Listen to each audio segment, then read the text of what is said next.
أعوذ بالله من الشيطان الرجيم.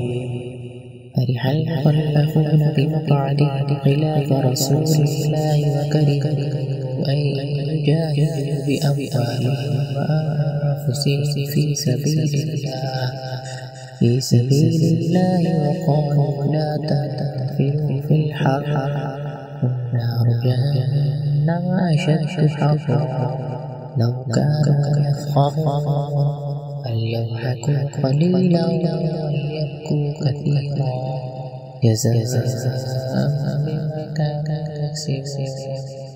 وإذ رجعك الله إلى طائفة منهم فاستأذنوك للخروج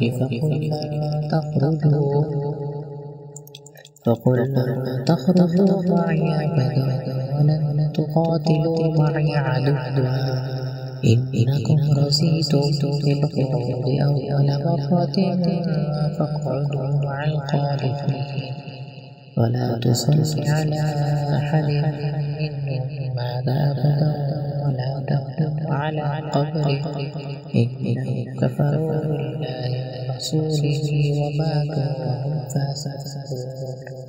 ولا تعجبك أموالهم وأولادهم إنما يريد الله أن يعذبهم بها في الدنيا وتزهق أنفسهم وهم كافرون.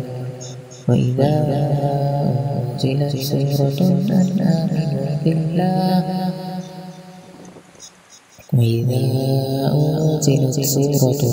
آمنوا بالله وجاهدوا مع رسوله استأذنك أولو الطول منهم وقالوا ذرنا نكن مع القاعدين رضوا بأن يكونوا مع الخوالف وطبع على قلوبهم فهم لا يفقهون.